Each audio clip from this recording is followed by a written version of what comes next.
Panther people, what up? The Carolina Panthers need a true blue wide receiver one who they should pick up, who I think might actually end up in Carolina. What's going on? You watching Panthers Post. Thanks for joining. Well, the season's done, but it doesn't feel like it. Sure doesn't feel like it. The amount of people watching my videos right now, I think I got over 100 subscribers in the last week. So thank you very much if you're new to the channel. What's up? I'm Phil. I'm in Toronto. I'm talking about the Carolina Panthers. Been doing so for almost 5 straight years right now, through the bad, the shit, the muck, the gross stuff. And it feels like we're on an upward trajectory. So thank you very much for joining this. As JC Horn said in some of the press conferences a month ago, better hump all the bandwagon right now, because once they actually start getting good, there won't be any room. That's kind of how bandwagons work. With that, I'm not going to waste any time. Let's try to get this team better on offense. We're going to get to the defense. Everyone's going to get their own little episodes here. But let's talk about the wide receiver room. Obviously, Jalen Coker completely outplayed where he got drafted, which was nowhere. He was an undrafted free agent. Xavier Legette, despite his late season slump, has a lot of promise. I was watching some of his biggest plays in his rookie year. The man has so much potential still, and I think it's going to happen. I don't know if he is a true blue wide receiver one. That's why they need to pick one up. We're going to see what Adam Thielen did. If he does call this a career, what a way to end it. The man had miraculous play after miraculous play, freaking tore his hamstring, laying it all out, catching a ball from Andy Dalton in Las Vegas. So he deserves all the credit. Even David Moore showed up and he did his damn thing. Tommy Tremble, I think, should still be on the team. I think he will still be on the team. And obviously JT Sanders, Jonathan Brooks, yet to be seen. Chuba Hubbard doing his damn thing, got paid. Shout out Canada, Edmonton. But there needs to be a true blue difference maker at the wide receiver position. And there's 3 ways you could do this. You could draft Tet McMillan. You get that Luther Cat out of Missouri. Those are the 2 first round picks. Emeka Egbuka from Ohio State. Maybe he can be a first round guy as well. I can see it. He's been in college for quite some time and he's refining his craft. Those are 3 guys. But besides Tet McMillan, who I still need to see more of, I'm not picking any of those guys at 8 overall. Unless if someone wheels and deals, they trade down and then maybe you get that Luther Cat, or maybe you wait until the second round. But there's that way. You just use your draft resources for that. You can trade for a wide receiver, and you have to give up picks for said wide receiver. And there's a couple guys out there who I think are possible. Or you can straight flash the cash, baby. Let's start with guy in the division, Chris Godwin, currently dealing with a rehab of a dislocated ankle, and that's not nothing. I'd rather a broken leg. I'd rather a broken arm. I don't know about dislocated ankle because I don't know what the ligament damage is there, the muscle damage there, some of the atrophying that happens with that. It would take a lot. And this is a guy, the ankle, last time I checked, kind of needed to run. So hopefully his rehab is good. This happened early on in the season, and so he's going to have a lot of time to get healthy. I don't know if they pick him up and pay him big wide receiver one money, even though he's not the wide receiver one in Tampa. He's damn good coming out of Penn State, who's playing Notre Dame right now. But he will be a wide receiver one with the Carolina Panthers. Now, with that, he probably won't be ready until training camp. Maybe won't play the preseason. Probably won't really see him until week 1. Paying him onwards to maybe $30 million a year, like $100 million contract for a wide receiver for him. Potentially. That's the thing. Obviously, he has rapport with Dave Canales.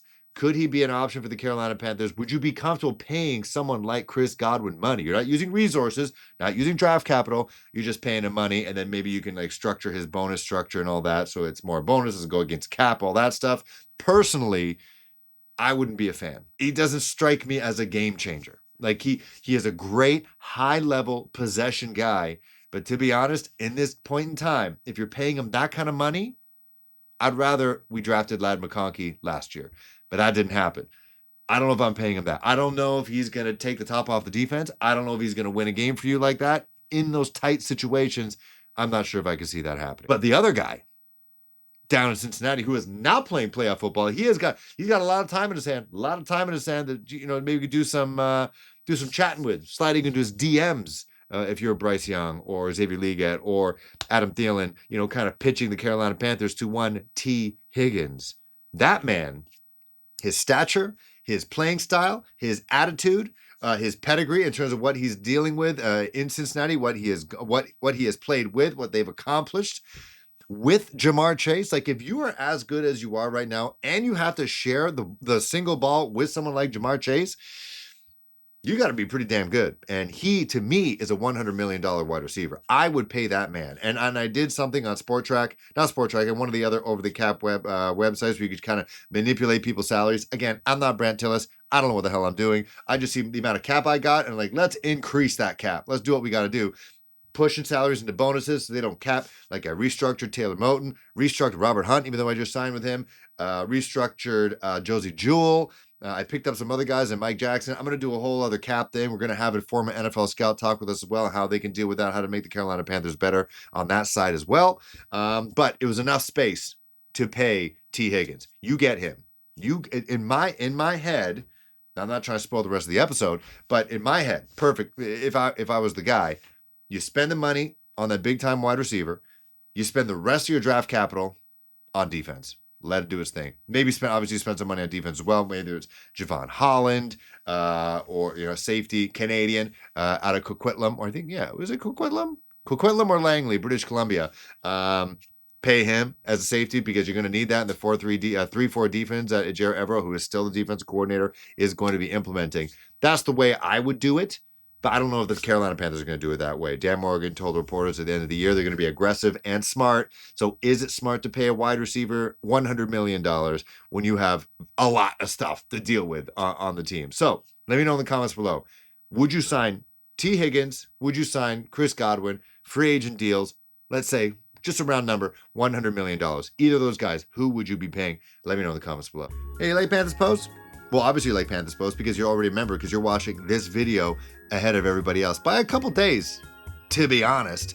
I decided to make this video exclusive to members for a couple days, and then it's going to open to everybody else. But that's just one of the many perks that, again, if you're a member, you already know about. But if you're not a member, you're watching this right now, you could have watched this 2 days ago. So you get early access to videos, you get exclusive videos, and that's going to really start hitting the fan. We're going to start running during the offseason. I got interviews with NFL scouts. I got interviews with the Carolina Panthers beat reporters, content creators, the guys that you love, I love, girls that you love, I love.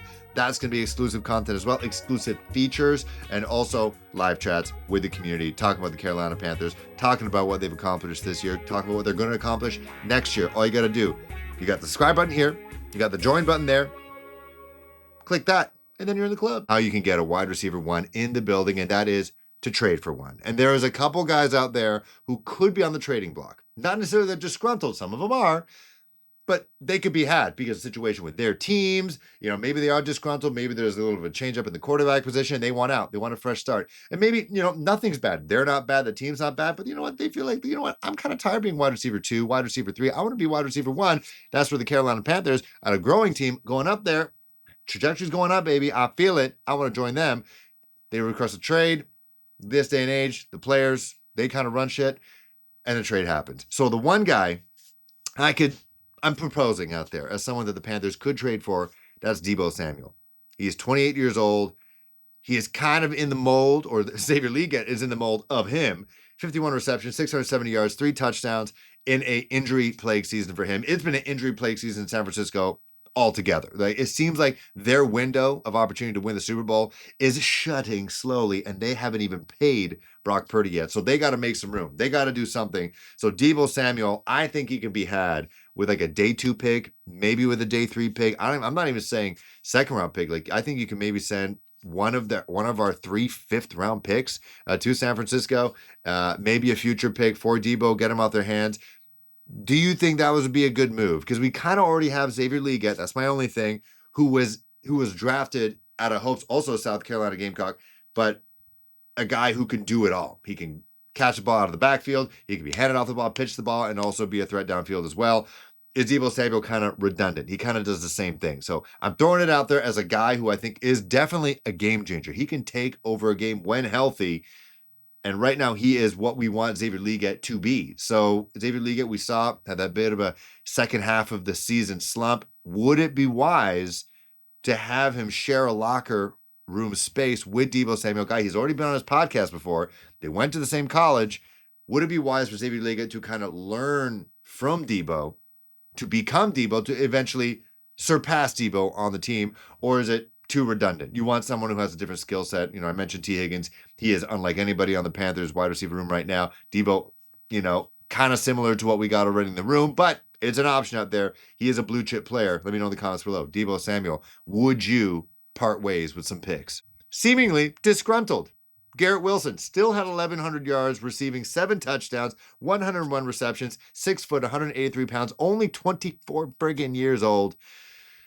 Everyone knows about it now. I made an emergency video about this. I was not chill about that. The man hasn't tweeted for months, and all of a sudden, our guy Blaine's Twitter it was just a highlight tape, but not even Bryce Young throwing, just Bryce Young running the damn ball, saying he's better than we think he is. Garrett Wilson, out of nowhere.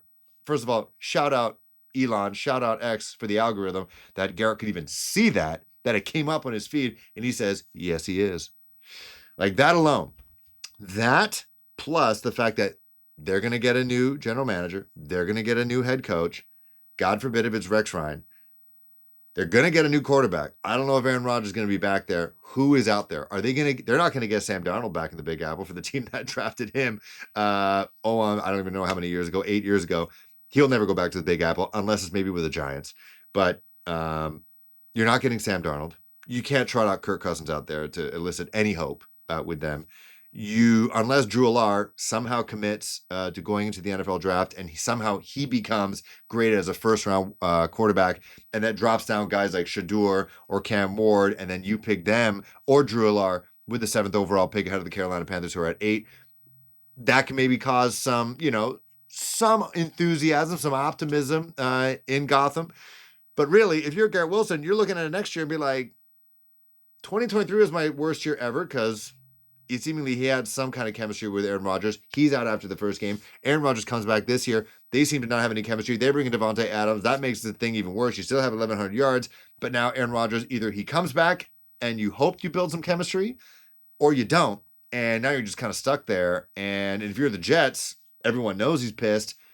The asking price just gets even lower. So, or you hook him up with, Jacoby Brissett, Jameis Winston, Kirk Cousins, JJ McCarthy even. Is that something you want to be excited about? Drew Allar, one of these rookies, if Drew even does commit to, to going to the next level. By the way, Penn State just scored, so I don't know, maybe he will because things are looking good for Penn State and the Nittany Lions. Can you keep him happy? Or is the highest price right now? You can pitch him, hey, he had 1,100 yards receiving, 7 touchdowns in a situation he wasn't even that happy in. And with that, what do? Do you give them our 8th overall pick for Garrett Wilson? Like, you got to be honest, he's better than Tet McMillan right now. He is better than him. He is. We don't know how good Tet McMillan is going to be. Sure, he's a big dude, strong guy. He plays hard on the field, but again, a lot of his highlights against really shit teams. Just saying.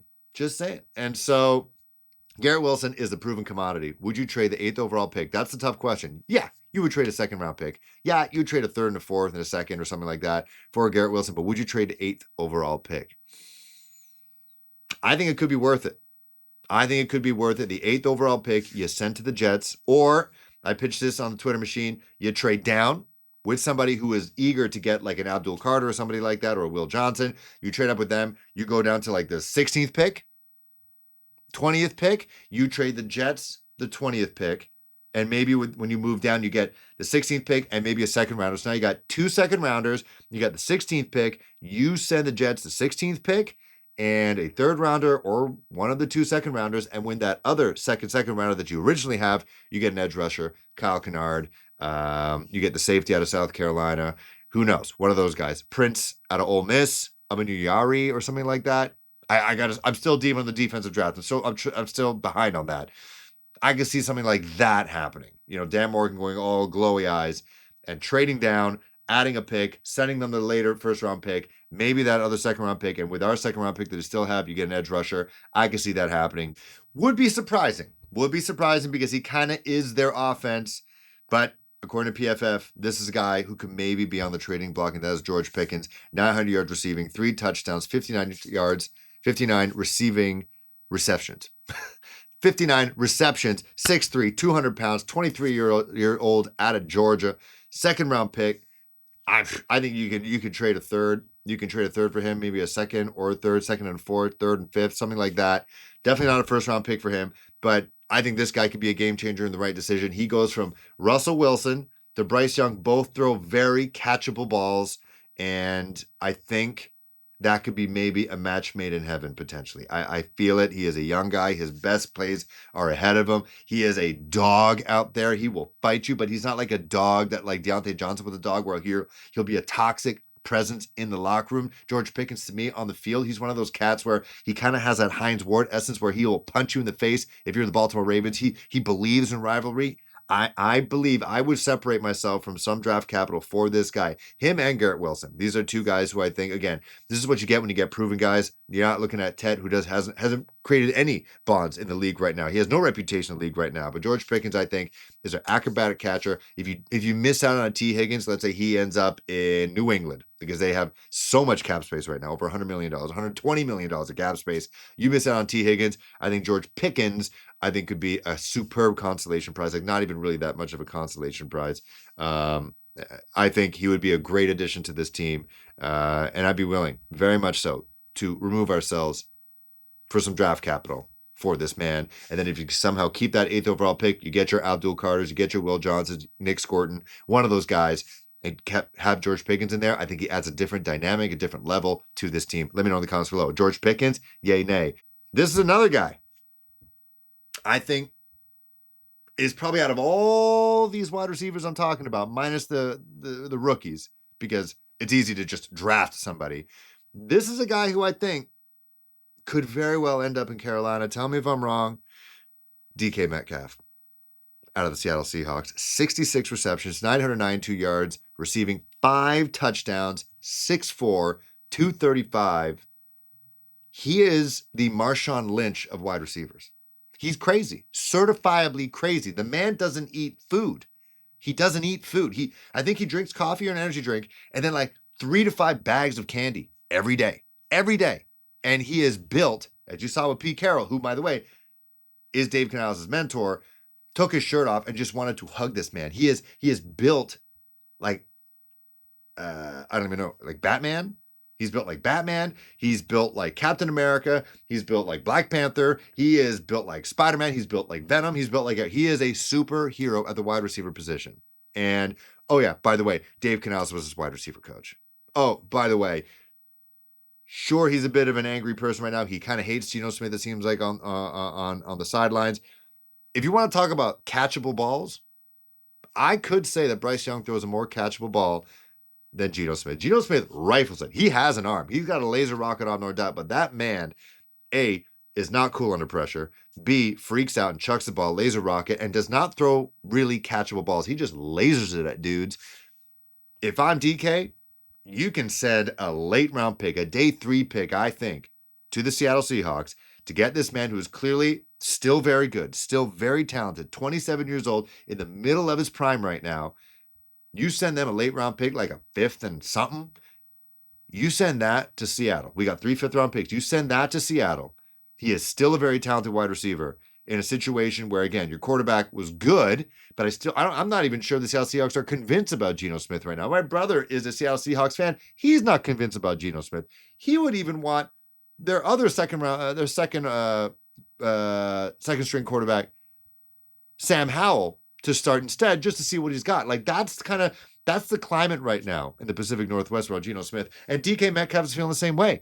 You tell him, hey, it's not you. It's your situation. You just need to change the scenery. You need to get out of the rain. You need some vitamin D. Spend most of your time in the South on Mint Street. It's nice and sunny. It's like, 60, 70 degrees. Is that warm in Fahrenheit? Well into the season. You can have a revenge game up against the Seattle Seahawks who are playing in Charlotte next year. And then you got a quarterback in Bryce Young who's calm, cool, and collected in the pocket. He's not going to freak out, and he's going to throw you beautiful, beautiful catchable balls you can catch in your massive hands, and you can just outrun everybody. Who in the NFC South could guard somebody like DK Metcalf? He is Evans on steroids. He might be on. I'm not going to claim he's on steroids, but his body type, the way he plays, like, we all remember when he ran down the defender after a fumble or a pick six. Like, we saw that. He is a freak. He's a dog. DAWG. Pickens, Metcalf, Garrett Wilson, dogs. Every single one of those guys, dogs. I would, and when it comes to draft capital, you're gonna trade to get those guys. It gets less and less important. And the guys I talked about, DK Metcalf, he wants out. I think they want him out to change the culture in the room. They got a new head coach as well with Mike McDonald. They've received a lot of success, 10 wins, that they can see this can go downhill real quick next year. We need to clear the space. I want my guys. I absorb Geno. I absorb DK. Keep one of these guys. And it seems like they might not even keep either. Might start completely fresh. Maybe they trade for JJ McCarthy. And DK Metcalf doesn't want to deal with a rookie quarterback. No. So get him for like a fifth, send him to Carolina. I can see it happen. He reunites with his old wide receiver coach, Dave Canales, who will scheme the shit out of it for him. And he got Bryce Young, calm, cool, and collect in the pocket, getting the ball. Out of all these guys, as much as I want T. Higgins, as much as I would love Garrett Wilson or George Pickens, I think DK Metcalf to the Carolina Panthers is something that is just going to happen. Let me know in the comments below. Like, dislike. See you guys soon.